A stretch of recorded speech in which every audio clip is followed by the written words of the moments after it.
নমস্কার বন্ধুরা, made journey with Abhik চ্যানেলের একটি নতুন ভিডিওতে আপনাদের সবাইকে ওয়েলকাম। আজ আমাদের আলোচনার বিষয় পলিসিস্টিক ওভারি ডিসঅর্ডার, অর্থাৎ আমরা যেটাকে জেনে থাকি পিসিওডি নামে। এই ভিডিওতে আমরা জানব পিসিওডি কী, পিসিওডির লক্ষণ কী, কেন হয়, পিসিওডি কিভাবে নির্ণয় করবে, পিসিওডির চিকিৎসার জন্য ডায়েট কী, পিসিওডির জন্য কোন ব্যায়াম সবচেয়ে ভালো, সমস্ত কিছু থাকছে এই ভিডিওতে। তাই ভিডিওটি শেষ পর্যন্ত দেখার জন্য অনুরোধ করব। আর ভিডিওটি যদি আপনার কাছে ভালো লেগে থাকে আর আপনার পক্ষে কার্যকরী হয়ে থাকে তাহলে ভিডিওটি অবশ্যই লাইক করবেন আর সাবস্ক্রাইব করতে একদম ভুলবেন না। তো বন্ধুরা, সবার প্রথমে আমরা জানব পিসিওডি কী। পিসিওডি হলো একটি হরমোনজনিত অবস্থা যা প্রায় 5 to 10% মহিলাকে তাদের সন্তান জন্মদানের বয়স অর্থাৎ 12 থেকে 45 বছরের বয়সটিতে প্রভাবিত করে। পিসিওডির ব্যাপকতা ভিন্ন হলেও এটি প্রায় 9 to 22% ভারতীয় মহিলাদের প্রভাবিত করে। সমীক্ষা 9 to 20% বললেও কিন্তু বর্তমানে এর শতকরা পরিমাণ আরও বেশি। এই অবস্থায় একজন মহিলার হরমোন ভারসাম্যের বাইরে চলে যায়। এটি ডিম্বস্ফোটনের অনুপস্থিতি, অনিয়মিত মাসিক অর্থাৎ ঋতুস্রাব, গর্ভধারণের অসুবিধা, ওজন বৃদ্ধি, ব্রণসহ বিভিন্ন উপসর্গের দিকে পরিচালিত করে। পিসিওডি যদি চিকিৎসা না করা হয় তাহলে ডায়াবেটিস, স্থূলতা, হৃদরোগ ও উচ্চ কোলেস্টেরলের মতো আরও স্বাস্থ্যগত জটিলতা হতে পারে। এইবার আমরা জানব পিসিওডির সাধারণ লক্ষণগুলো সম্বন্ধে। পিসিওডির প্রাথমিক লক্ষণ এবং উপসর্গগুলি সাধারণত বয়ঃসন্ধিকালে মাসিকের প্রথম চক্রের সময় বিকাশ লাভ করে। এছাড়া ওজন বৃদ্ধির কারণেও কারো কারোর পিসিওডি হতে পারে। পিসিওডির বিভিন্ন উপসর্গ রয়েছে, তার মধ্যে কিছু সাধারণ লক্ষণ হলো অনিয়মিত মাসিক অর্থাৎ ইরেগুলার পিরিয়ডস। ডিম্বাণুর পরিপক্কতার অস্বাভাবিকতার কারণে আপনি অনিয়মিত মাসিক বা বিলম্বিত মাসিক চক্র পর্যবেক্ষণ করতে পারেন। দ্বিতীয়ত, অনিয়মিত এবং বিলম্বিত বা বার্থ ডিম্বস্ফোটনের কারণে গর্ভধারণে অসুবিধা হতে পারে। তৃতীয়ত, চুল পড়া বা চুল অতিরিক্ত পাতলা হয়ে যাওয়া। চতুর্থত, ত্বকে ব্রণ। আর পঞ্চম, ওজন বৃদ্ধি। এইসব লক্ষণগুলি দেখা যেতে পারে।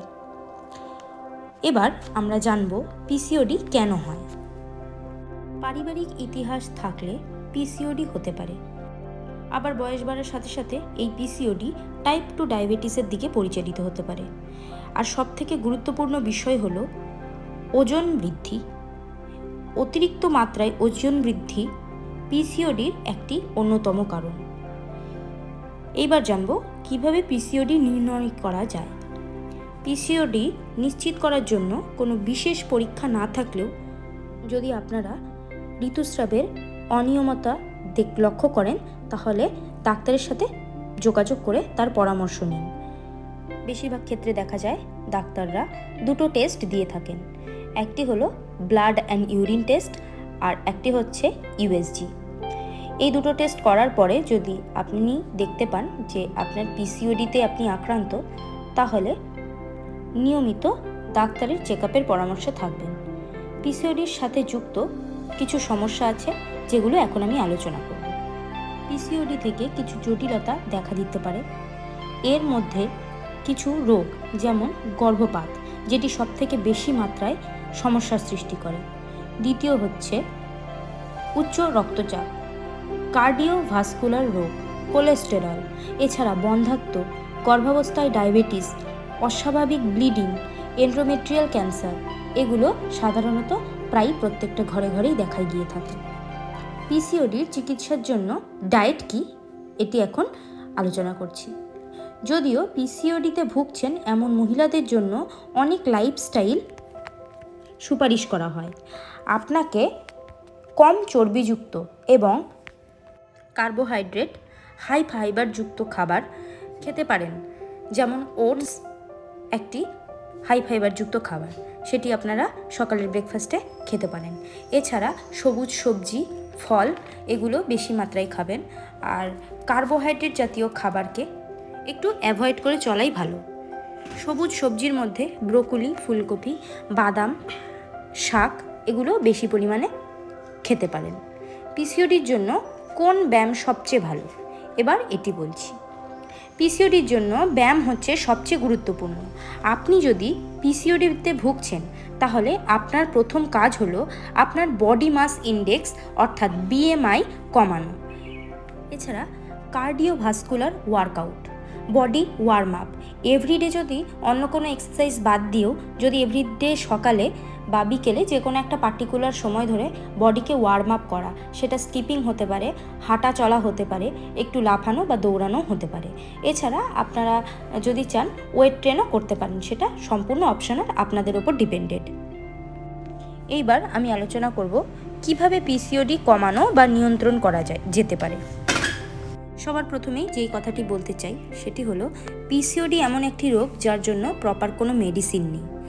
তাই আপনাকে নিজে গাইড করে এই রোগটি নিয়ন্ত্রণে আনতে হবে, যার জন্য আপনার প্রপার ডায়েটের প্রয়োজনে একটি ডায়েটিশিয়ানের পরামর্শ নেবেন। এছাড়া ডাক্তারের পরামর্শে থাকবেন। আর নিজে স্বাস্থ্যকর খাবার খাওয়া, পর্যাপ্ত পরিমাণে জল খাওয়া আর ওজন নিয়ন্ত্রণে রাখা, এইসব করে আপনারা এই রোগ থেকে মুক্তি পেতে পারেন। সবশেষে একটি কথাই বলবো, আপনিও যদি ইরেগুলার পিরিয়ডস এছাড়া ওজন বৃদ্ধি, চুল পড়ে যাওয়া এইসব সমস্যার একসাথে সম্মুখীন হয়ে থাকেন, তাহলে আপনি অতি সত্বর ডাক্তারের সঙ্গে যোগাযোগ করুন, ডাক্তারের পরামর্শ নিন। আর সকলে সুস্থ থাকবেন, ভালো থাকবেন।